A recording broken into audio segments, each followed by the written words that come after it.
नसीब का खेला। 15वीं सदी की यह कहानी है। किसी एक गांव में बहुत ज्ञानी पंडित रहा करता था।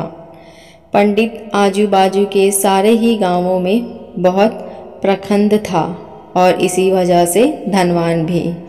पंडित का परिवार बहुत ज़्यादा बड़ा नहीं था। पंडित अपनी पत्नी के साथ अपनी बहुत बड़ी घर में अकेले रहता था, क्योंकि पंडित का कोई भी बेटा नहीं था और एक बेटी थी जिसका विवाह पास के एक गांव वाले एक श्री महंत लड़के से हो चुका था। पंडित ने शादी से पहले अपने होने वाले दामाद की अच्छे से जांच पड़ताल की थी और अपने बेटे का भविष्य भी ठीक से पढ़ा था। तब जाकर उसने बेटी की शादी की थी। लेकिन चंद सालों बाद ही पंडित का दामाद बुरी आदतों के चुंगल में फंस गया। जुआ और शराब की बुरी लत ने उन्हें सड़क पर लाकर रख दिया था। अपनी बेटी की ऐसी दशा देखकर पंडित की पत्नी काफ़ी दुखी होती थी और अक्सर पंडित को कहा करती थी कि तुम जाकर उनकी मदद कर आओ। पंडित हमेशा अपनी पत्नी को यह कहकर उनकी मदद करने के लिए मना कर देता था कि अभी कुछ समय बाद तक उनका बुरा वक्त चलना है और हम चाहे कितना भी कोशिश कर लें, जो उनके नसीब में नहीं है वह उन्हें नहीं मिल पाएगा। पंडित की ऐसी बातों से उसकी पत्नी काफ़ी दुखी हो जाया करती थी और मन ही मन सोचती थी कि कैसा स्वार्थी पिता है, अपनी बेटी को इतने कष्टों में देखकर भी उसकी मदद करने के लिए मना करता है। आखिर भगवान ने जो इतना सारा धन वन दिया है उसका क्या करेंगे? हमें कोई और औलाद भी तो नहीं, ले देकर एक ही यही बेटी है और उसके लिए भी कुछ नहीं करेंगे तो किसके लिए करेंगे?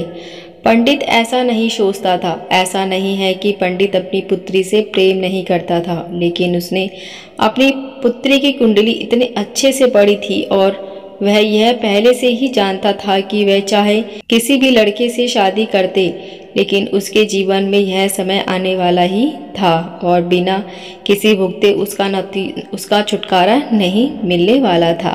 एक दिन खाने पीने के लिए भी मोहताज हो चुके पंडित की बेटी और दामाद उनके घर आए।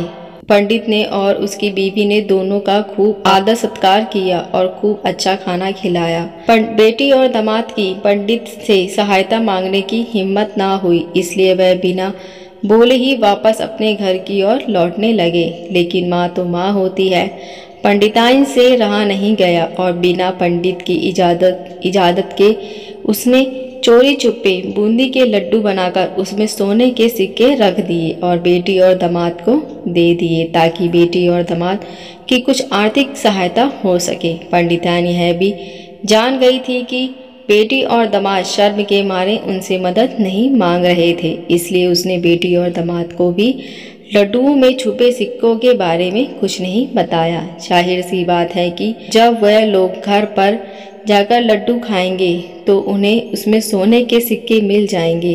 इस तरह बिना उनके मांगे ही उन तक मदद पहुंच जाएगी। सोचकर पंडिताइन मन ही मन अपनी बेटी की मदद के लिए खुश होने लगी। पंडित के दामाद और बेटी उन दोनों का आशीर्वाद लेकर अपने घर की तरफ रवाना हो गए। उन दिनों गाड़ियां तो होती नहीं थी, घोड़ा गाड़ी या बैलगाड़ी चलती थी। पैसे ना होते तो और चीज़ों की लेन देन से ही व्यवहार होता था। बेटी और दामाद का गांव पंडित के घर से कोसों दूर था, फिर भी पैसों की कमी के चलते वह चलकर अपने गांव की तरफ निकल पड़े। थोड़ी दूर ही चलते थे कि पंडित की बेटी के पैर में मोच आ गई और उसको चलने में भी मुश्किल हो गया।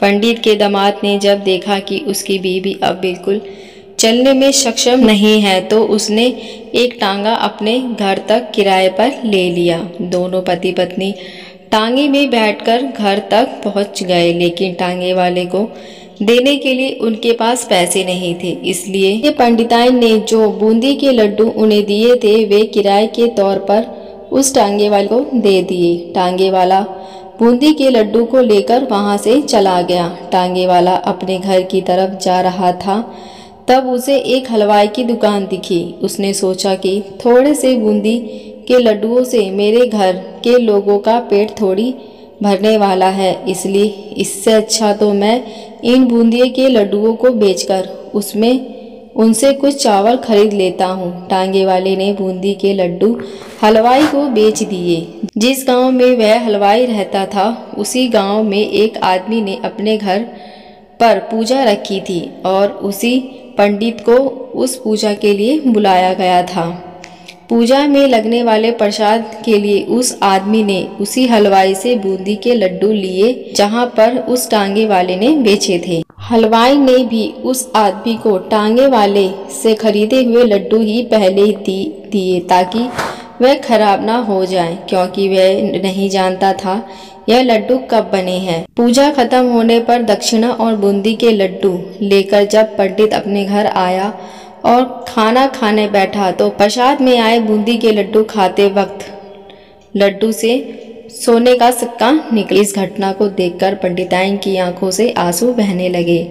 पंडित ने जब पंडिताइन से उसकी आंसू के कारण पूछा तो पंडिताइन ने पंडित को सब कुछ बताया और पंडित से उसकी बातों पर भरोसा न करने के लिए माफ़ी मांगी। पंडित ने पंडिताइन के आंसू पोंछे और कहा कि तुम्हारी तरह मैं भी हमारी बेटी को बहुत प्रेम करता हूँ, लेकिन अगर हम उसकी अब मदद करते हैं तो दामाद हमसे हमेशा ऐसे ही मदद करने की अपेक्षा करेगा और अपनी बुरी आदतों को कभी नहीं छोड़ेगा। पंडिताइन भी अब पंडित की बातों से सहमत हो गई। 2-3 महीने बीत गए। पंडित के दामाद और बेटी फिर से एक बार उसके घर आए और इस बार उनकी स्थिति पहले से बेहतर थी, क्योंकि पिछली बार खाली हाथ जाने के बाद दामाद ने नया काम शुरू किया था और अपनी सारी बुरी आदतें छोड़ भी दी थीं।